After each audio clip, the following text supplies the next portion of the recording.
know you're shy. You don't like to talk. Well, anyway, our speaker tonight has really done a lot of great things for Mariemont. He helped stop the Eastern Corridor. When he told him he was going to cut the money fund off, and all the engineering firms said, "Whoa, we can't have that. That's our bread and butter." So we stopped that. And then, as you know, on the last bulletin, I told everybody that we got a grant for $400,000, and that has given us the money to get started and to get a good start at building onto our village office. I should have said a little more about that, but now the speaker's here, you guys will have to wait. But anyway, he's really done a great job getting us that money. We would have never gotten it if it wasn't for Tom. So, ladies and gentlemen, without further ado, Tom Brinkman, our Ohio State representative. Thanks, folks. Sorry I'm running a little late. I'm running from event to event. It's my third event. I actually have to go back to the second one. But I want to thank you, first of all, for all your support. You supported me in my primary in 14. You overwhelmingly supported me back in 16. Just so you know, my margin of victory was less than the total margin I got out of Fairfax, Mariemont, and Columbia Township, Williams Creek. Columbia Township. Yeah, that little part. Just those 4 precincts gave me more of a margin than I won in the whole district. So you guys were very, very important to me, and thank you very much. And for all you who worked, and the mayor and everything. Just a little aside, what he talked about was when I said we're going to cut off the money on the Eastern Corridor, the engineering firms went ballistic. They didn't care about what road you were building. They just didn't, once that money's allocated, they felt that was theirs. So we had to reallocate it up to Med Pace and some over for the Western Hills Viaduct, just as long as that money stayed in the game so they could get it. That's all they really cared about. But yeah, we were able to do that. And you know, every once in a while you hear something about the Eastern Corridor, but what they're talking about is doing some improvements to existing 32 from the exit ramp there where 32 and 125 Beachmont Avenue come together. They're going to rebuild that. They're going to put a tunnel there so the bike trail can go over the river. There's a lot of stuff going on there. And then they're going to probably do some widening of 32 through Newtown. That might even involve, are any of you familiar with Sharonville? You know how you go up Reading Road, and then the people going north go on the right-hand side, the people coming south go. They're thinking of doing something like that in Newtown, where the people going east would stay on the existing 32, and then maybe building on route going west where the railroad tracks come. So you'd get off there by that fountain and you'd go west behind a lot of the businesses and then back on. So different lot of ideas, but nothing involves coming through the valley, which is so important to us and to me and anybody who uses it.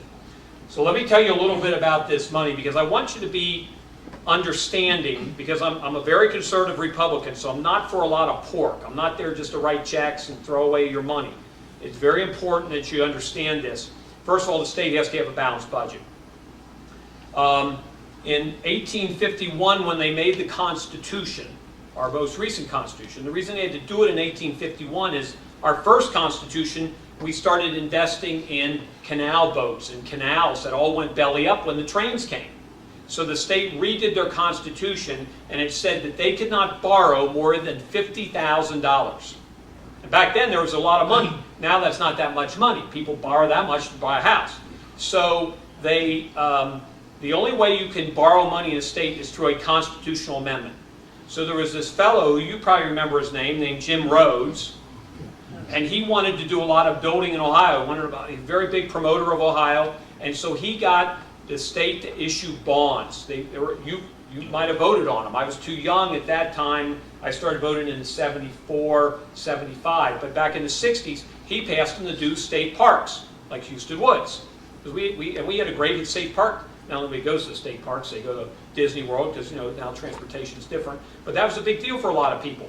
Our universities, our historic sites. We have, I think, 78 historic sites in the state of Ohio. Some states have 13. I think Illinois has like 12. Indiana has like 17. So he really emphasized that as a way to attract tourism and business and stuff, our community colleges. Well, over time, so people voted on them. They passed those issues. And those are revolving. So when they get paid down, there's money, room there to reborrow. So when all those were being paid off in the 80s, early 90s, the big thing was to build stadiums. So the Dayton Dragons got a stadium. We got stadiums, I mean, which the state put in about a quarter of. Jacobs Field, Toledo Mud Hens. Everybody got these stadiums. Well, then when those things started getting paid off, there was room left. And you know how politicians are. They're not going to just say, oh, we'll never issue bonds again. To them, it was a thing to give their communities. At the same time, term limits kicked in. And that meant that the power brokers like Stan Aronoff and Dick Finan, who was your senator for a while, they didn't make all decisions. They sent it more out into the local community. And this was a very difficult process because every community had a different way. Some relied on their elected officials, some relied on a committee, some relied on the Chamber of Commerce. Different groups did it different areas of the state. And we here in Hamilton County, the first year, we tried to put a committee together with the Chamber of Commerce, and they kind of got their way, but no, it all went downtown.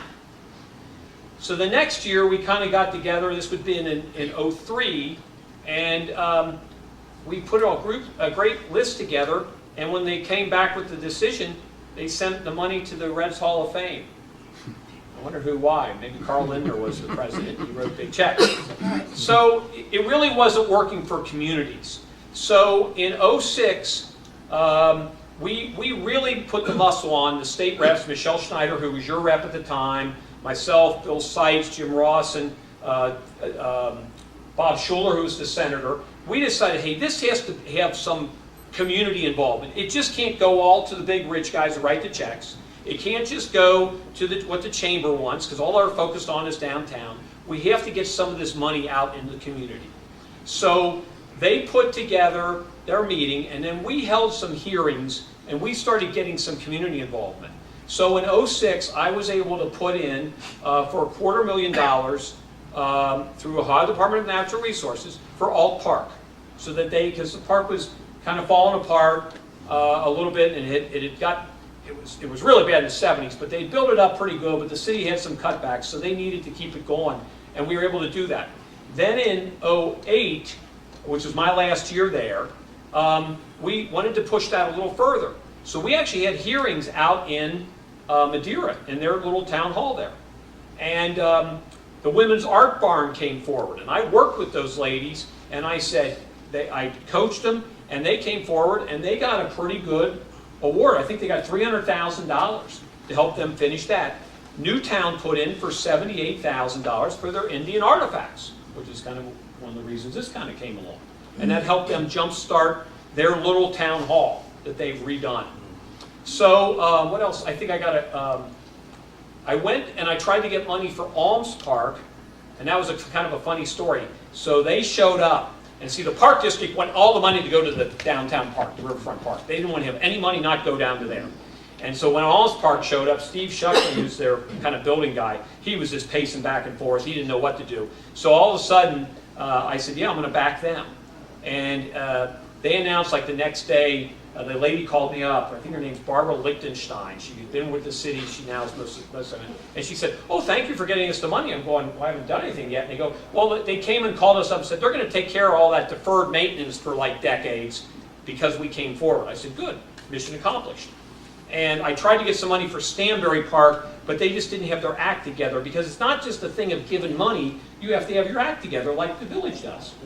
And so I went away. There was no capital bill in 10 because we were in a state crisis. Actually, I think mostly they couldn't agree because it was Democrat-Republican.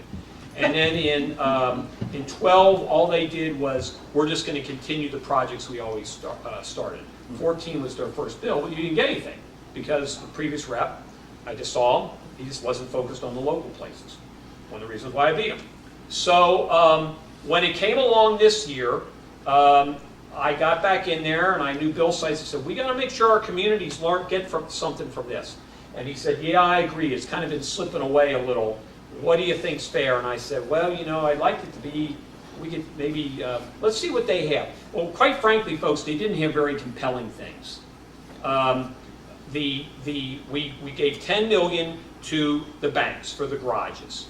It's not sexy, but they need that to put GE and everything on top of it. The second thing we really wanted to focus on was this heroin crisis. So we gave $2 million, and when I say gave, we put that in the budget that was passed from our group in Hamilton County. But it's your money, and we pay it down. It's down the thing. It's your money, but you voted to have these bonds issued. We gave it to the CAT House, a chemical addiction treatment house on Ezra Charles, for an expansion. And I actually just saw her at my previous reception. She thanked me, but if they would have asked us for $4 million, we would have given them $4 million. But their plan they were expanding. I think they currently can do about 1,400 bed nights a year, and we expanded it to like 3,200.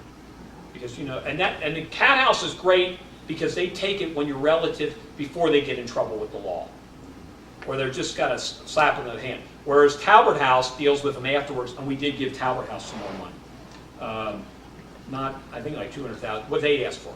So the park projects and the art projects just really weren't that compelling, which helped our cause. And so what I did was I sent all 4 of my projects in my district an application. And I said, fill this out, but don't you dare show up. Remember I told you not to show up? Because I said, once they show up, they just riddle you with holes, and then you look like a fool. So I got, I had Alt Park put in for some funds, because they're going to make their old soccer field, they're going to make into a park area. Because the problem is the soccer field has a lot of rocks, and as the kid run them down, they trip over and they scrape their knees, because it was like a lot of fill there. So they're going to make that into more of a garden walk-through thing. There's a Carnegie Center down in Columbia, Tusculum. That was an old Carnegie library that's been a nonprofit, and they wanted some work on the historic windows and stuff, so I put in for them. And then the Good Shepherd Montessori, which is right over here in the old Madison Place, they have a parkland which they've raised money from, with their parents have raised money. Columbia Township gave a little money, and this would help them so they can make that in a park area, and they're actually having a ribbon cutting on Sunday for that. And that's going to be available to the community, except during school hours, which makes sense, because you got to enjoy your property during school hours. And then finally, the mayor's project. He said, we need money for, because, you know, you've been to the town hall, you've been to the council meetings. It's not ADA compliant. It's hard to get to. It's hard to fit in. I think I'm sitting on the chief's lap every time I'm in there, so crunched, you know. And so this is needed, and quite frankly, the Indian artifacts need to be displayed. And you guys, I think, got more than Newtown does, so you know, it should be a pretty good display. And it's great for the kids when they come over grade school to see how government works, but also the history of the community. It's a great thing. So we put in for $400,000, and we immediately, they chopped us down to $200,000. And I went to the speaker, who was the guy who helped me get, matter of fact, my first meeting with the speaker of the House was when we stopped the highway. I said, I got to have this stopped. So I went to him and he said, are these guys working hard for you? And I said, they are. And he said, well, I'm going to sign off on it. So we got that in there, $400,000, and it's sitting there.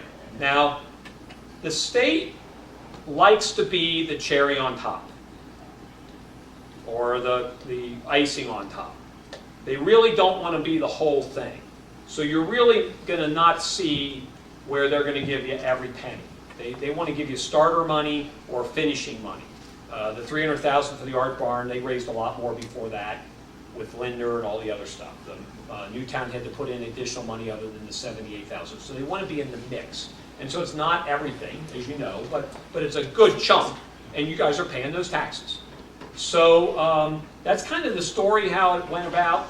We passed it in, was that April? It's effective, right? You know, 90 days it gets to be effective.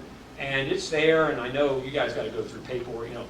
just remember what did Ronald Reagan say, the 9 scariest words, I'm from the government, I'm here to help you. I mean, that's what the village will have to go through, because you're gonna have to go through some hoops, filling out forms and stuff, but that is your money and that is there. And I think it's gonna be a great thing. And what are they saying time-wise? Do you have any idea? Well, we've got Bob Rich. I don't know if anybody knows Bob Rich. He lives across the street. He's a great architect. He's putting a rendering together. He's going to put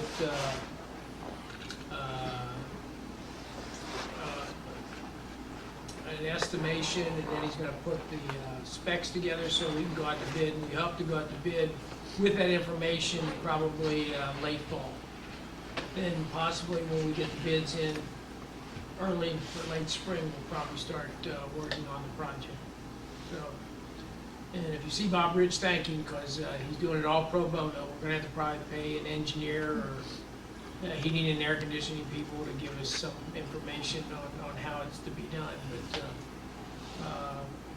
and Bob just got me an estimation he put together. And architects, when they put an appraisal together like that, it's usually high. It's not conservative, and we want it to be liberal because we want to know, we don't want any surprises later. But his estimate was around $790,000 to do the whole project.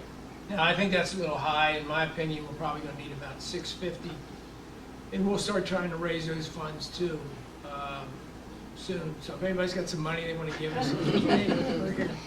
Or you can name the room after, Yeah, yeah. Maybe it's the Joe Blow room or something. If you check. The full cast room, depending on the size of the check. So it's going to start, and we're planning on building the building kind of right up against the council chambers, so it doesn't stop us from working in there, and then breaking through when the building's done. So if all goes well, and I know it will with Bob Rich running the show. And we also have Denny Malone that's helping. You know, Denny used to be our building commissioner, and he's no longer an architect. He retired, but he's in there helping us. So it should get done probably the end of next year, I think, completely.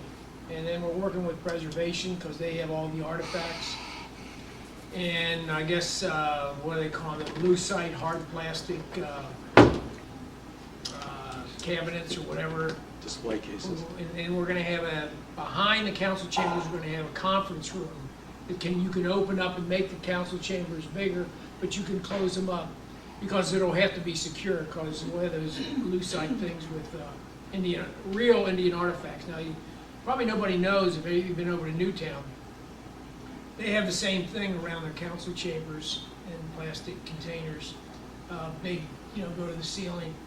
But a lot of the stuff that they have is fake. It was made today. Reproductions. Did you know that? No. A lot of it is. And I've seen people, they can make arrowheads with a horn or whatever. And but everything we've got, and we're working with Clara Cufferly to try to have different showings of different things, because we have, Joe, they've got boxes of stuff over there that we can show off, and then have the kids come in and see in that conference room. Well, that'll be good, because right now nobody sees it. Yeah.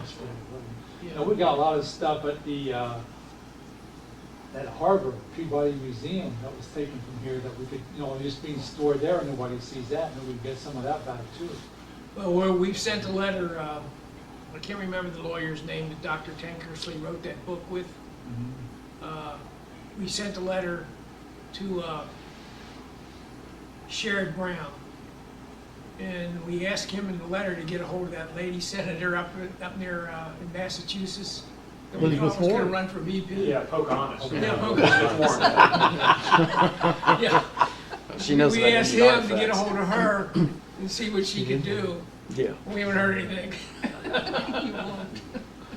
But he wants to go up to the Peabody Museum, and my wife allows me, I might go up there too. It'd be pretty neat to go through Harvard. I never got close to going there, that's for sure.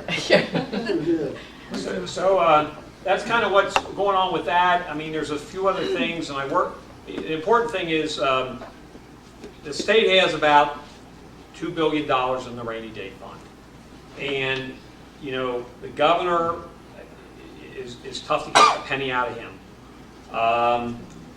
We certainly would like to see, I think the consensus of the local members is to get some of that rainy day fund money, or the local government fund restored, so you guys can get some of that money back, because you've sacrificed, that's how they were able to right the ship.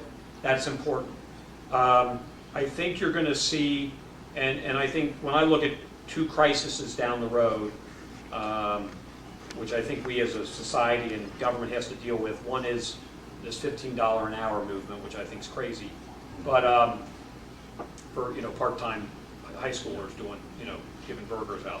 But anyway, the second one is this whole thing with Black Lives Matters and the pressure that's putting on us.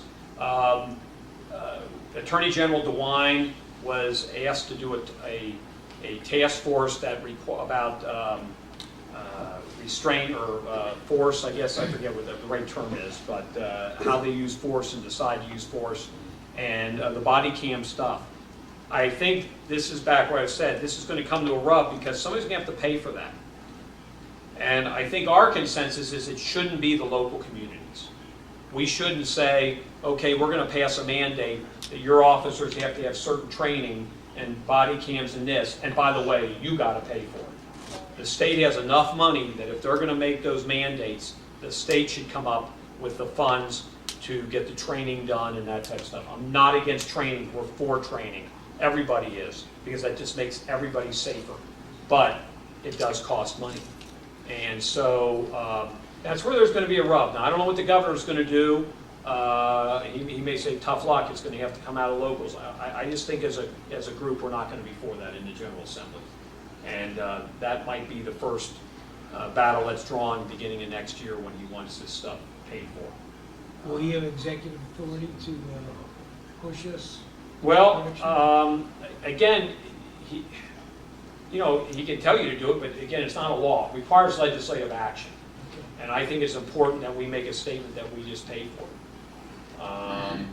And you know, he does compromise some. He's not just a total, you know, won't budge. He does compromise some. But this is a case where we've had this incident up in Cleveland. We had one in Beaver Creek. That's what caused this. We certainly could have an incident anywhere. But anyway, that's going to be a big thing we're going to grapple with right away next General Assembly. Yes. From the Municipal League, we got a letter stating that the CPAs are now wanting to take all of our tax departments away and run them to the state. Have you heard about that? I mean, I know that's what their goal is, but I've not heard that there's any new movement to do that. Okay. Do you think the House and the Senate are push towards it? I think the feeling is they've gone far enough at this point. Okay. Because the CPAs may want it for their own business, but the businesses are happy that now they have a central clearing house where they can get it one rate, they pay one rate in, and they don't have to worry about it. So I don't think their Chamber of Commerce isn't looking to push anymore, so I think that's a good thing.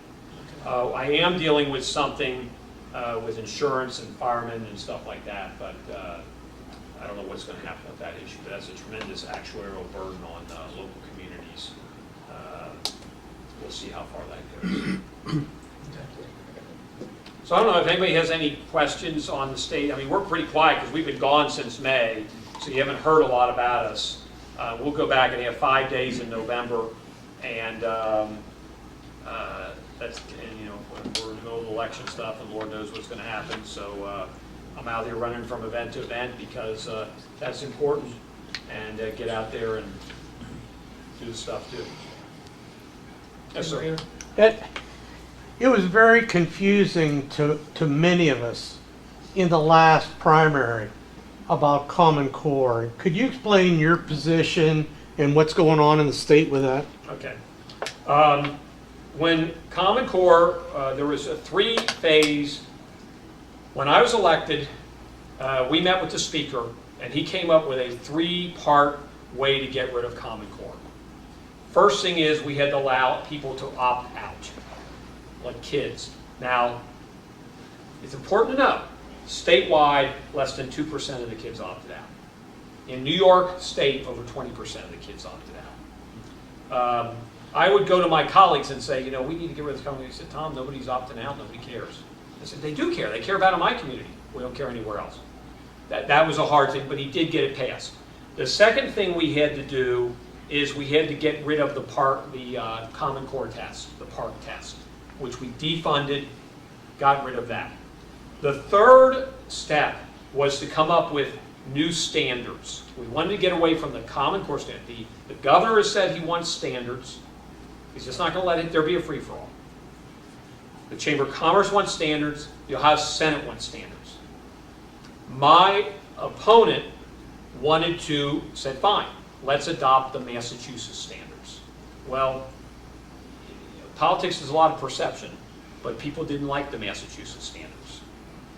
So she backed the bill, and I co-sponsored it, allowing every school district to adopt the standards they wanted to do it, whether it was Massachusetts or any other one. That bill went nowhere, because the bottom line is there's 612 school districts in the state of Ohio, and you're living in one of the 50 affluent ones that's doing great. The other ones don't give a damn of whether you give standards or not. And you got to Felicity Franklin, and the guy said, Common Core.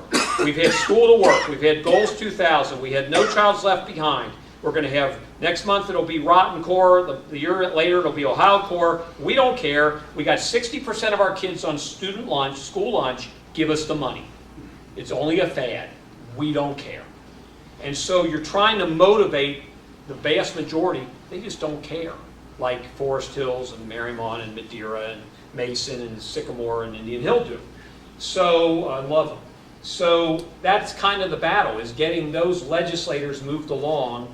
And she felt that I wasn't doing enough to push ahead what I, in my 8 years, and well, now almost 9.5 years of legislative experience, it was doomed. It wasn't going to work. We needed to go step back. So I went back to the drawing board on step 3, because we did 1 and 2, so we did get some stuff done, and started rewriting the bill. We are in our 5th draft of Ohio standards. What this will do is not going to make her happy, quite frankly. It's not going to be overly happy. But what it's going to do is it's going to have Ohio standards. It's going to get rid of Common Core. We're going to get rid of one of the testing streams, which should make everybody happy, because the teachers are sick, the kids are, they're starting so early, they got to get ready for tests. Yeah. So the carrot is going to be getting rid of some of the tests. The stick is that we're going to create our own standards, which will be fairly good standards, and that's what we're going to try to sell. The Speaker of the House is supportive. We're meeting on it. We're getting the Chairman of Education together, and we're going to try to push on that stream. I think we can sell it because it will be standards, which the governor and the Chamber of Commerce, which has a lot of influence, and the state Senate wants. I think the teachers will like it, and the parents, because it's going to get rid of some of the testing. But will it get rid of every single little aspect of government control and Common Core? Probably not. But we do live in the quintessential, as they say, quintessential purple state.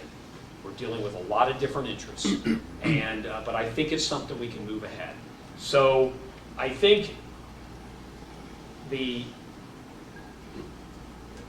rub between my opponent was more of a tactical thing, and my experience has said this isn't going to go anywhere. It's just not going to go anywhere, and so. She used that as an issue and a few other things, and that's fine. I'm a big boy. I took it. I ran a clean campaign. I don't think no one can point to a single item where I did anything negative, said anything untoward. I just won't do those types of campaigns. Final point. I met with the 3 ward chairmen, Republican ward chairman of Anderson after the election. They did back my opponent. They congratulated my win because they were gentlemen. And I told them, look, I didn't run anything untoward, and they agreed. And they gave me their reason. They felt that I could have been more active in it. And I just told them what my insight showed, and they maybe were right. I could have been more active in the sinking ship that was sinking. But I just chose to, I had other things to do, like stop the highway, which she, of course, belittled, but that's all right.